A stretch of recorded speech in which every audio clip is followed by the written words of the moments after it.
Hello बच्चों, स्वागत है आपका हमारी आज की हिंदी की क्लास में। तो आज हम पढ़ेंगे पाठ्य पुस्तक 8 का अध्याय 14, भारत की सांस्कृतिक एकता। निबंध। चलिए करते हैं अध्ययन से पूर्व। तो बच्चों, आप ये चित्र देख रहे हैं, ये एक क्लासरूम का चित्र है जहाँ पे बहुत सारे बच्चे आपस में बातें कर रहे हैं। चलिए देखते हैं वो क्या बातें कर रहे हैं। अरे, ये हमारी क्लास में नेपाली लड़की कौन है? तो दूसरा कहता है, ये नेपाली नहीं, मिजोरम से आई है। तुम्हें कैसे मालूम? मुझे कल ही पता चला कि इसका नाम चाइको है। ये अपने परिवार के साथ इस शहर में रहने आई है। यानी कि बच्चे आपस में बात कर रहे हैं कि उनकी क्लास में एक लड़की आई है जो कि मिजोरम से है। निबंध का मूल तत्व। अनेकता में एकता द्वारा राष्ट्र प्रगति संभव है। यानी कि हम भले ही अनेक तरीके के हों, यानी कि हमारी भाषा अलग हो, हमारी जातें अलग हो, हम दिखने में अलग हो, लेकिन फिर भी हमारे अंदर जो एकता की भावना है उसी के द्वारा जो है किसी राष्ट्र की प्रगति संभव है। देश राष्ट्रता का एक आवश्यक उपकरण है। भारत भूमि की नदियों के प्रवाह को प्राकृतिक विभाजन रेखाएं बतलाकर तथा भाषाओं, धर्मों एवं रीति रिवाजों के भेद को आधार बनाकर हमारी राष्ट्रीयता के विचार को खंडित करने के उद्देश्य से हमारे कुछ हित चिंतक इस देश को देश न कहकर एक उपमहाद्वीप कहते हैं। यानी कि बच्चों, देश राष्ट्रीयता का एक आवश्यक उपकरण है, लेकिन हमारी जो नदियां हैं उनके प्रवाह को प्राकृतिक विभाजन रेखाएं कहकर, हमें भाषा और जाति और धर्मों से, रीति रिवाजों से अलग कहकर कुछ देश ये कहते हैं कि हमारा भारत देश नहीं बल्कि एक उपमहाद्वीप है। हमारी राष्ट्रीयता को चुनौती देने के निमित्त उत्तर दक्षिणी, अवर्ण सवर्ण, हिंदू, मुसलमान, सिख, ईसाई, जैन के भेद करके हमारी संगठित इकाई को क्षति पहुंचाई गई है। यानी कि हिंदू, मुसलमान, सिख, ईसाई ऐसी जाति वाली बातें करके जो है हमारी इकाई को जो है उसे क्षति पहुंचाई गई है। भाषा का बवंडर उठाया गया ताकि आपसी झगड़ा और भेदभाव में हमारी शक्ति का हास हो और विदेशी शासकों का राज्य अटल बना रहे। यहाँ तक कि हमारी भाषाओं पे भी जो है सवाल उठाए गए हैं ताकि विदेशी आके हम पर शासक आसानी से बना सके।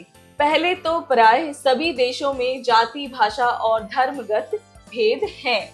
संयुक्त राज्य अमेरिका में ही कई जातियां हैं।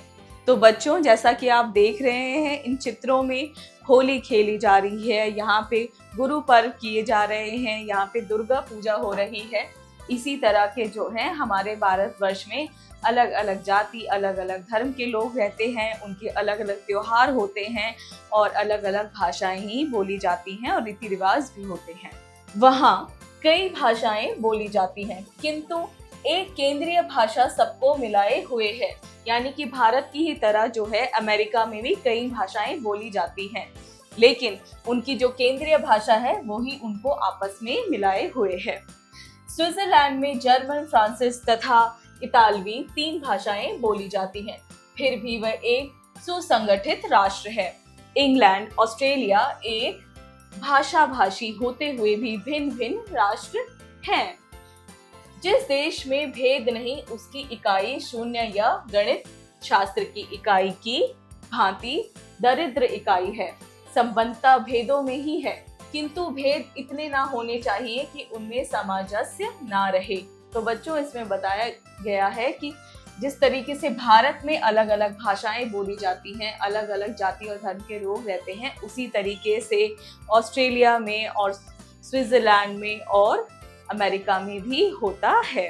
वैसे तो केंचुआ भी एक इकाई है, उसमें आंख, कान, नाक और हाथ पैर का भेद नहीं, केवल एक ही स्पर्शेंद्रिय सारी ज्ञानेंद्रियों का प्रतिनिधित्व करती है, किंतु क्या उसका जीवन संपन्न कहा जाएगा? मनुष्य अपने अवयवों के बाहुल्य एवं उनके समायोजन और संगठन के कारण जीवधारियों में सबसे अधिक विकसित श्रेष्ठ गिना जाता है।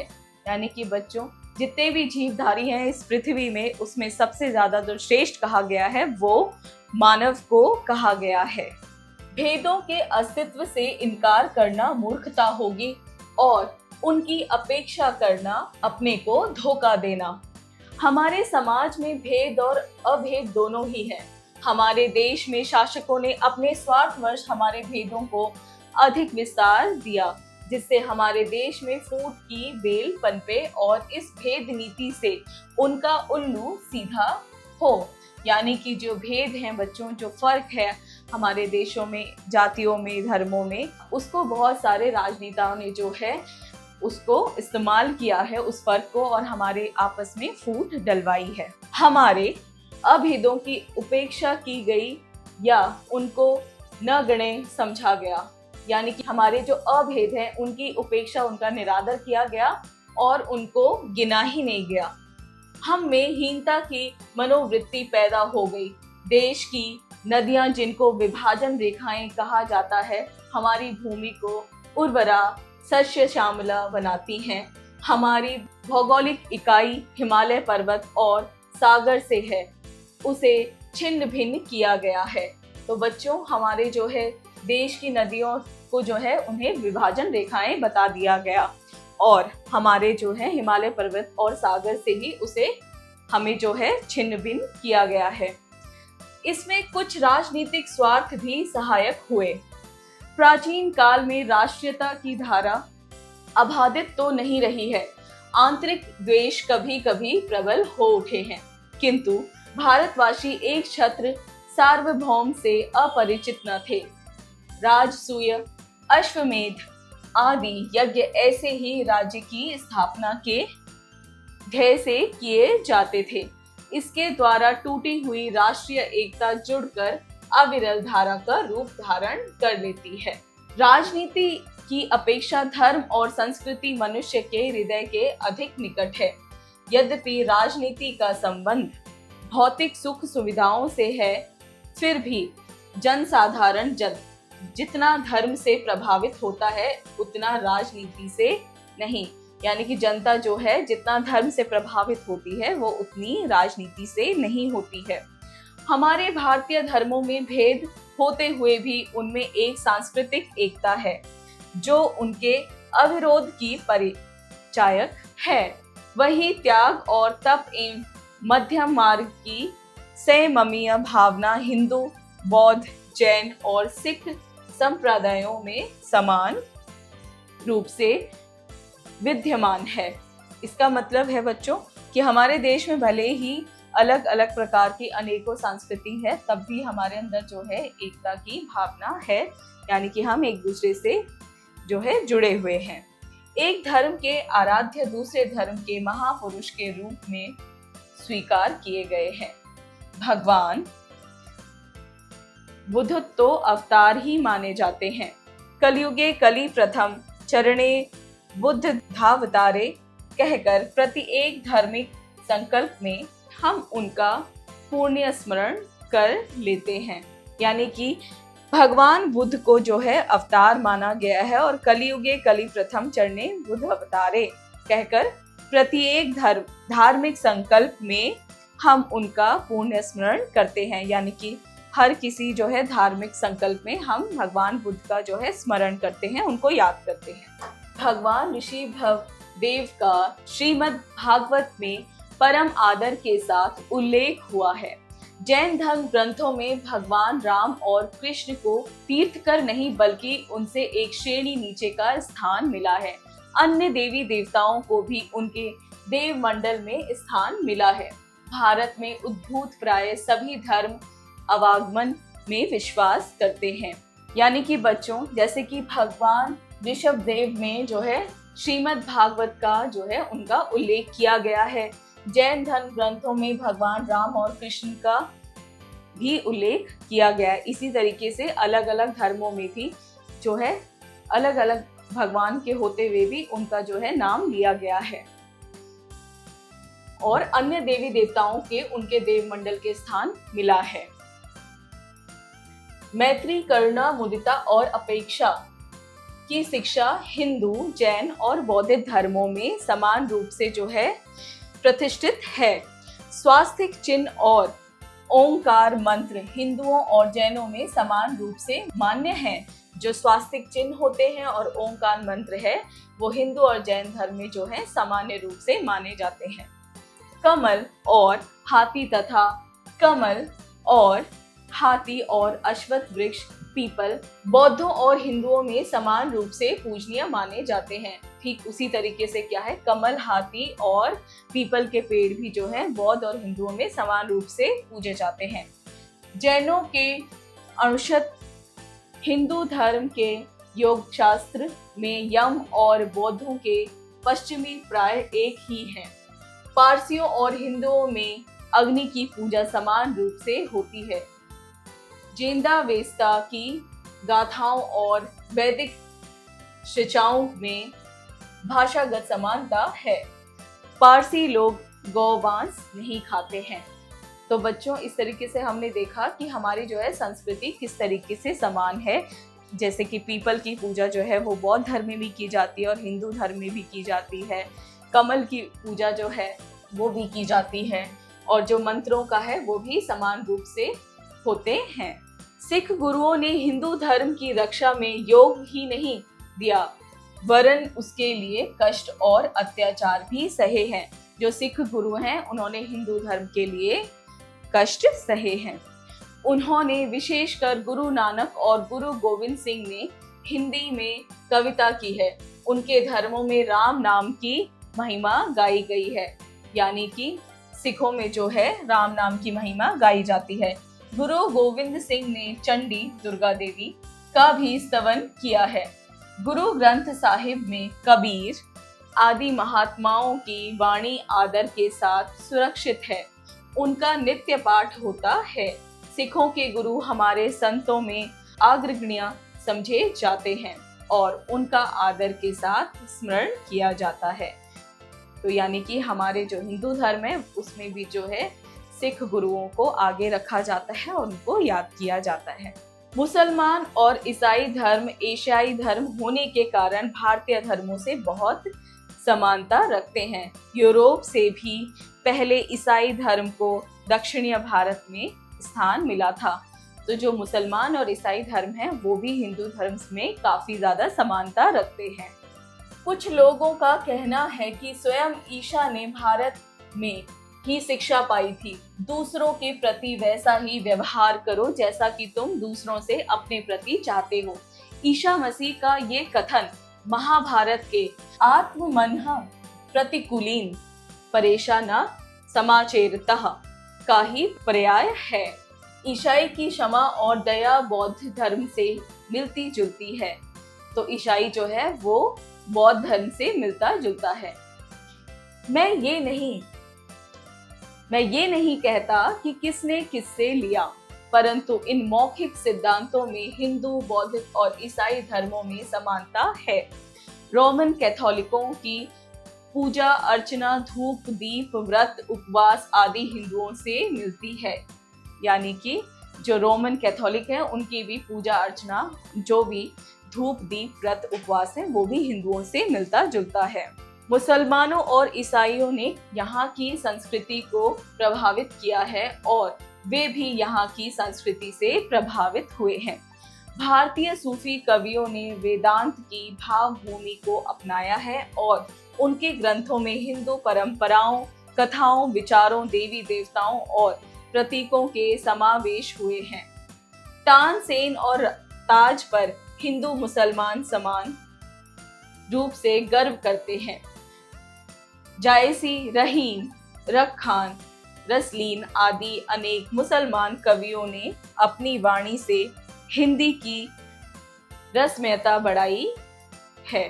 रस खान के सवैये तो सचमुच रस की खान है। यानी कि इसमें भी यही बताया गया है कि कैसी हमारी संस्कृति अलग होते हुए भी एक दूसरे से मिलती जुलती है। तानसेन और ताज पर भी हिंदू मुसलमान समान रूप से गर्व करते हैं और मुसलमान और ईसाई भी जो है हिंदू धर्म से प्रभावित हुए हैं। प्राचीन काल से भारतीय धर्म और साहित्य ने राष्ट्रीय एकता का पाठ पढ़ाया है। सभी काव्य ग्रंथ, चाहे वे उत्तर के हों चाहे दक्षिण के, रामायण और महाभारत को अपना प्रेरणा स्रोत बनाते रहे हैं। कालिदास के रघुवंश और भवभूति के रामचरित में उत्तर और दक्षिण के प्राकृतिक दृश्यों का बड़ी रसमयता के साथ वर्णन आया है।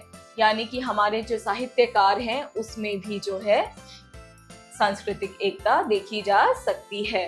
जैसे कि कालिदास के रघुवंश और भवभूति के रामचरित में उत्तर और दक्षिणी के प्राकृतिक दृश्यों का बड़ा जो है अच्छे से वर्णन किया गया है। हिंदू तीर्थाटन में धार्मिक भावनाओं के साथ राष्ट्रीय भावना भी निहित है। शिव भक्त ठेठ उत्तर की गंगोत्री से जानवी जल लाकर दक्षिणी सीमा के रामेश्वरम महादेव का अभिषेक करते हैं। उत्तर में बद्री केदार, दक्षिण में रामेश्वरम, पूर्व में जगन्नाथ और पश्चिम में द्वारकापुरी के तीर्थाटन में भारत की चारों दिशाओं की पूजा होती है। तो जैसा कि आप देख सकते हैं कि भारत की हर सीमा में, हर चारों दिशाओं में जो है किस तरीके से पूजा की जाती है। भारत की 7 पुरियां पवित्र और मोक्षप्रद मानी गई हैं। इनकी भी यात्रा की जाती है और प्रातः स्मरण भी किया जाता है। इनके नाम हैं अयोध्या, मथुरा, माया, हरिद्वार, काशी, कांची, अवंतिका, उज्जैनी, द्वारावती, द्वारका। यानी कि जो भारत की 7 पुरियां हैं इनका भी जो है बहुत ही ज्यादा मान्यता है और इनकी भी यात्रा की जाती है। पूरा श्लोक इस प्रकार है: अयोध्या, मथुरा, माया, काशी, कांची, अवंतिका, पुरी, द्वारावती चैव सप्तैता मोक्षदायिका। तो इन्हीं 7 जगहों पे लेकर एक श्लोक बनाया गया है। स्वामी शंकराचार्य ने भारत की चारों दिशाओं में अपने मठ स्थापित किए थे। उत्तर में ज्योति मठ, दक्षिण में श्रृंगेरी मठ, पूर्व में गोवर्धन मठ और पश्चिम में शारदा मठ। ये भगवान शंकराचार्य की दिग्विजय के कृतिक स्तंभ ही नहीं वरन भारत की एकता के भी परिचायक चिन्ह हैं। दक्षिण के अन्य आचार्यों के संप्रदाय अविरोध भाव से उत्तर में फले फूले और विकसित हुए। बंगाल के चैतन्य महापुरुष के संप्रदाय ने भी मथुरा, वृंदावन में अपनी शिष्य परंपरा स्थापित की। इन संप्रदायों के मंदिर बने और इनकी पूजा अर्चना ने उत्तर प्रदेश के जीवन और साहित्य को प्रभावित किया। हिंदू साहित्य गगन के सूर्य और शशि स्वरूप सूर्य और तुलसी दक्षिणी के ही संप्रदायों से प्रभावित थे। तो बच्चों, इसमें हम देख सकते हैं कि कैसे अलग अलग जो संप्रदाय हैं वो भी एक दूसरे से कैसे प्रभावित हुए हैं। अब भाषा का प्रश्न आता है। उत्तर भारत की प्राय सभी भाषाएं संस्कृति से निकली हैं और उन सभी शब्दों में पारिवारिक समानता है। दक्षिण की भाषाएं सभी संस्कृत से प्रभावित हुई हैं। उन्होंने भी थोड़ी बहुत मात्रा में संस्कृति की शब्दावली ग्रहण की। किसी ने थोड़ा तो किसी ने बहुत। उर्दू को छोड़कर प्राय सभी भाषाओं में वर्णमाला एक नहीं तो एक सी है। केवल लिपि का भेद है। मराठी और देवनागरी की लिपि भी समान है। संस्कृत की परिनिष्ठित लिपि होने के कारण देवनागरी प्राय सभी प्रांतों में पहचानी जाती है। उर्दू की लिपि भेद होते हुए भी हिंदी के साथ भाषा में साम्य है। यहाँ पे बताया गया है जो भाषाओं में किस तरीके से समानता है। जैसे कि जो संस्कृत भाषा है उसी से जो है सारी भाषाएं हमारी प्रभावित हुई हैं। जैसे कि दक्षिण की भाषाओं में सभी संस्कृत भाषा से प्रभावित हैं और उर्दू को छोड़कर सभी भाषाओं में वर्णमाला लगभग एक जैसी होती है। तो इसी तरीके से भाषाओं में भी जो है किसी न किसी प्रकार से समानता देखी जा सकती है। भाषा की जमीन और व्याकरण प्राय एक से हैं। बैल बूटे फारसी अरबी के हैं। प्रेमचंद, अश्क, सुदर्शन कृष्णचंद्र ने हिंदी में भी लिखा और उर्दू में भी। भारत की प्राय सभी भाषाओं का साहित्य भगवान राम और कृष्ण की पावन गाथाओं से आप्लावित रहा है। सभी ने संतों और वीरों का स्तवन किया है। सभी भाषाओं के साहित्य ने स्वतंत्रता की लड़ाई में योगदान किया है। भाषाओं का भेद होते हुए भी विचारों की एक ध्येयता रही है। तो इसी तरीके से हम देख सकते हैं कि साहित्य में जो है भगवान राम और कृष्ण की जो है पावन गाथाओं को लिखा गया है, और साथ ही हमारे जो स्वतंत्रता की लड़ाई है उसमें भी जो है भाषाओं का भेद होते हुए भी उसे में एकता रही है। भारत की विभिन्न भाषाओं के साहित्य का धूमिल इतिहास धुला मिला सा प्रतीत होता है। उनके बीच कोई अभेद्य दीवार न थी। मीरा गुजराती और हिंदी में समान रूप से कवयित्री मानी जाती है। तो जो मीरा है वो गुजराती और हिंदी में समान रूप से ही जो है कवि मानी गई हैं। मीरा के गीतों से बंगाल भी प्रभावित हुआ है। भूषण की वाणी का महाराष्ट्र में आदर हुआ था। संत तुकाराम आदि महाराष्ट्र संतों ने अपनी कविता में हिंदी को भी अपनाया था। तो इसी तरह जो बाकी कवि थे उन लोगों ने भी जो है अपनी कविता में हिंदी भाषा को अपनाया था। विद्यापति समान रूप से हिंदी, मैथिली और बंगला के कवि माने जाते हैं। कबीर, दादू आदि संतों का व्यापक प्रभाव रहा है। उन्होंने अपने एक तारे की तान में सारे भारत को बांध दिया। तुलसीकृत रामायण का मराठी और बंगला में भी अनुवाद हुआ। सूरदास के भजनों को प्राय सभी प्रांतों के गवैयों ने अपनाया। बंगला के वंदे मातरम और जन गण मन राष्ट्रीय गीत बने। वेशभूषा, रहन सहन और शक्ल सूरत में भेद होते हुए भी भारतवासी अपने जातीय व्यक्तित्व से पहचान लिए जाते हैं।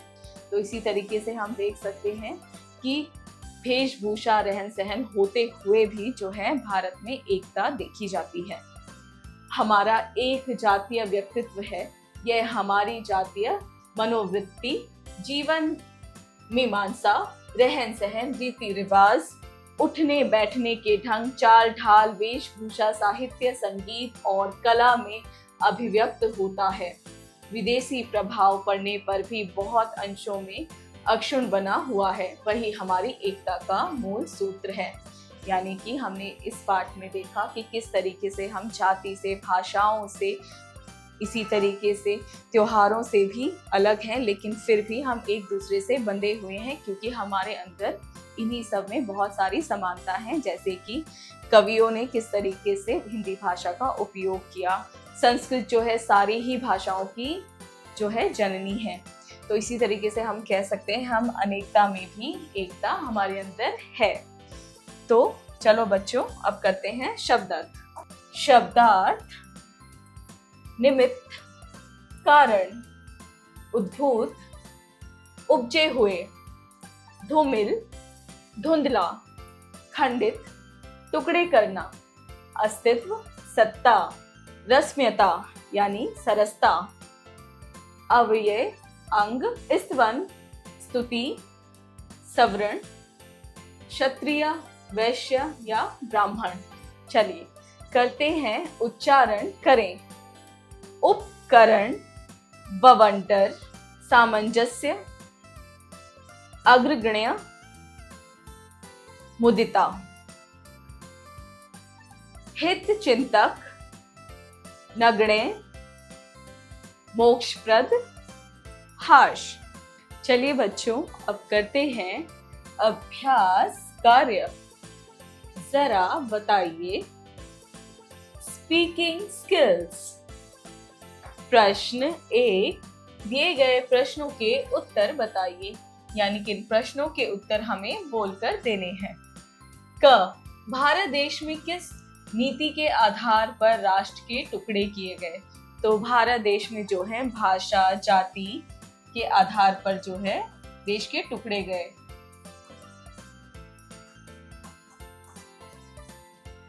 ख, भूमि को उर्वरा व श्यामला कौन बनाती है? तो भूमि को उर्वरा और श्यामला जो है नदियां बनाती हैं। ग, राज्य की स्थापना के लिए किस प्रकार के यज्ञ किए जाते हैं? तो राज्य की स्थापना के लिए अश्वमेध और राजसूय जैसे यज्ञ किए जाते हैं। ख, मनुष्य के हृदय के अधिक निकट क्या है? मनुष्य के हृदय के नजदीक है धर्म और संस्कृति। जरा लिखिए राइटिंग स्किल्स, यानी कि इन प्रश्नों के उत्तर हमें लिखकर देने हैं। प्रश्न 2, दिए गए प्रश्नों के उत्तर लिखिए। क, किसी देश की संस्कृति से क्या अभिप्राय है? किसी देश की संस्कृति से अभिप्राय है उस देश में रहने वाले लोग, उनका खाना पीना, रहना सहना, उनकी पढ़ाई, उनका जो भी तीज त्योहार होते हैं, उसी से उसका अभिप्राय है। ख, लेखक के अनुसार मनुष्य श्रेष्ठ प्राणी क्यों है? तो मनुष्य जो है अपने बाहुल्य के समायोजन से सारे ही प्राणी जो है उनसे ज्यादा विकसित है, इसीलिए मानव को जो है श्रेष्ठ कहा गया है। ग, उपमहाद्वीप का क्या अर्थ है? कुछ लोग भारत देश को उपमहाद्वीप क्यों कहते हैं? तो बच्चों, उपमहाद्वीप इसलिए कहा जाता है भारत को क्योंकि कुछ देशों ने जो है ये कह दिया कि भारत की जो नदियां हैं वो प्राकृतिक विभाजन रेखाएं हैं, इसीलिए उसे उपमहाद्वीप कहा गया। घ, उत्तर भारत की सभी भाषाएं किस भाषा से मिलती हैं? उत्तर भारत की सभी भाषाएं जो है संस्कृत भाषा से मिलती हैं और उन सभी भाषाओं में पारिवारिक समानता है। प्रश्न 3, दिए गए शब्दों से रिक्त स्थान की पूर्ति कीजिए। क, संपन्नता भेदों में ही है, किंतु भेद इतने ना हो कि उनमें डैश ना रहे। तो इसका आंसर होगा सामंजस्य। ख, भारतवासी अपने जातीय डैश से पहचान लिए जाते हैं। व्यक्तित्व।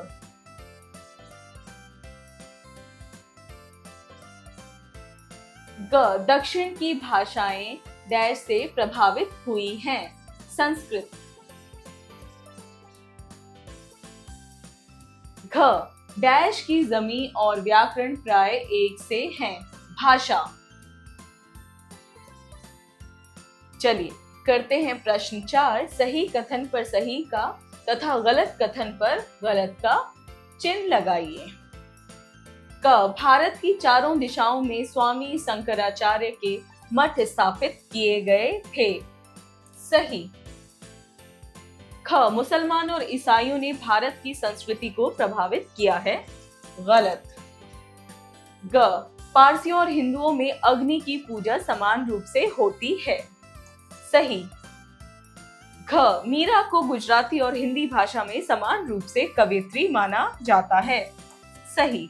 जरा सोचिए, क्रिटिकल थिंकिंग। प्रश्न 5, भारतीयों की एकता का मूल स्रोत क्या है? अपने शब्दों में स्पष्ट करें।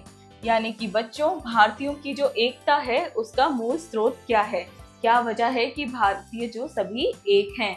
ये आपको अपने शब्दों में स्पष्ट करना है। प्रश्न 6, हिंदू, बौद्ध एवं जैन धर्म में क्या क्या समानताएं हैं और क्यों हैं? कक्षा में चर्चा कर लिखिए। आपको बताना है हिंदू, बौद्ध एवं जैन धर्म में क्या क्या समानताएं हैं, क्या कुछ है जो एक जैसा है। ये आपको अपने सहपाठियों के साथ, अपने टीचर्स के साथ डिस्कस करके इसमें लिखना है। प्रश्न 7, भारत में धर्मों में भेद होते हुए भी एक सांस्कृतिक एकता है, कैसे? इसमें आपको बताना है कि भारत में भले ही धर्म अलग अलग हों, लेकिन फिर भी सांस्कृतिक रूप से एकता है।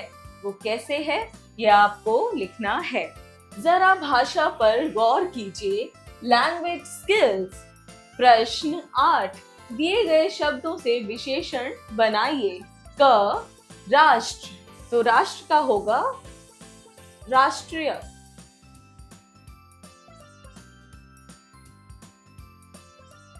ख जाति, जाति का होगा जातीय।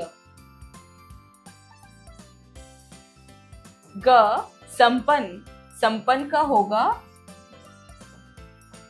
संपन्नता। घ श्रेष्ठ, श्रेष्ठ का होगा श्रेष्ठता।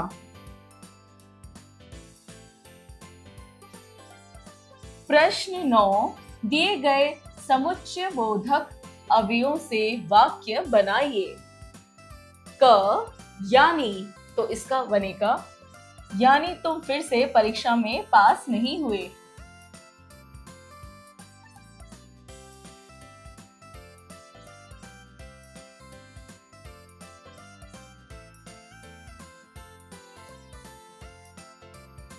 ख परंतु, तो इसका होगा मैं तुम्हारी मदद करना चाहता हूं।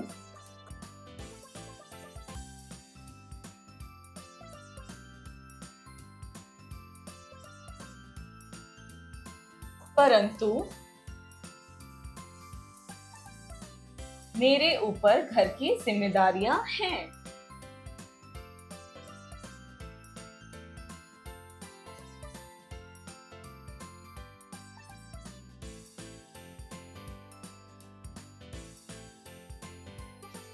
ग अन्यथा, तो इसका होगा इस फल को जल्दी खाकर खत्म करें, अन्यथा ये खराब हो जाएगा।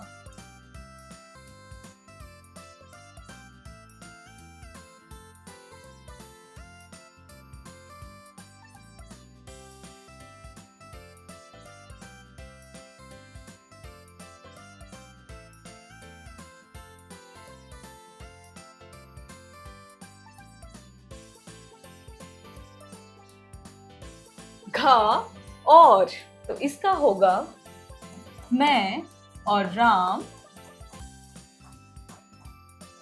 अच्छे मित्र हैं। चलिए करते हैं प्रश्न 10। दिए गए वाक्यों के भाव पहचान कर विस्मयादि बोधक चिन्ह लगाकर वाक्य को पुनः लिखिए। तो क कितनी गंदगी फैली है चारों ओर, तो इसका होगा अरे चारों ओर और कितनी गंदगी फैली है।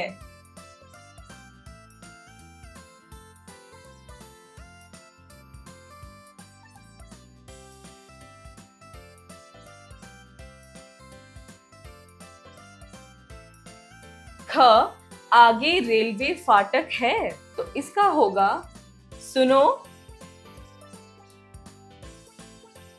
आगे रेलवे फाटक है।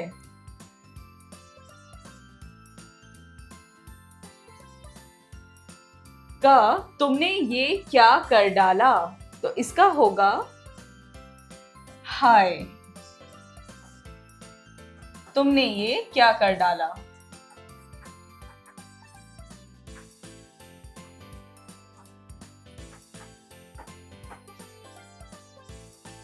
घ अल्लाह से तो डरो, तो इसको होगा अरे अल्लाह से तो डरो।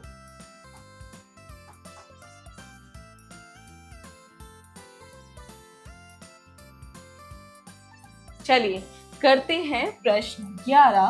दिए गए वाक्यों को सरल, संयुक्त और मिश्र में रचनांतरण कीजिए। क मेरे आंगन में हरी घास है, हरी घास पर बच्चे खेल रहे हैं, तो इसका सरल होगा मेरे आंगन में घास है।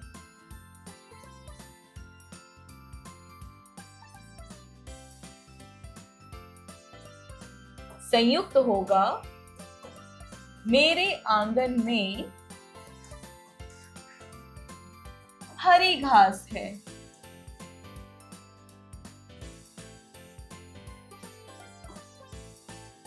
और इसका मिश्र होगा मेरे आंगन में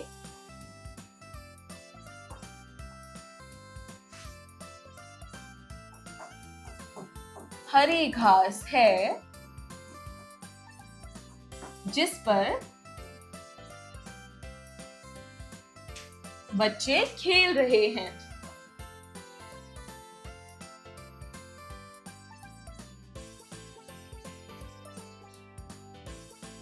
ख, बादल गरज रहे हैं, वर्षा तेज होने लगी। तो इसका सरल होगा बादल गरज रहे थे।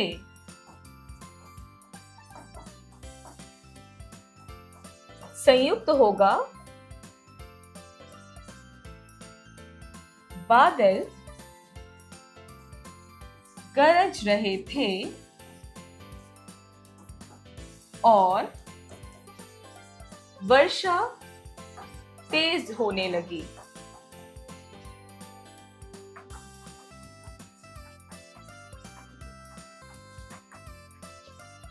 मिश्र होगा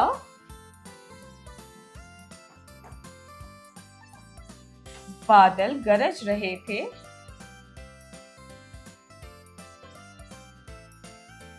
कौमा जिससे वर्षा तेज होने लगी।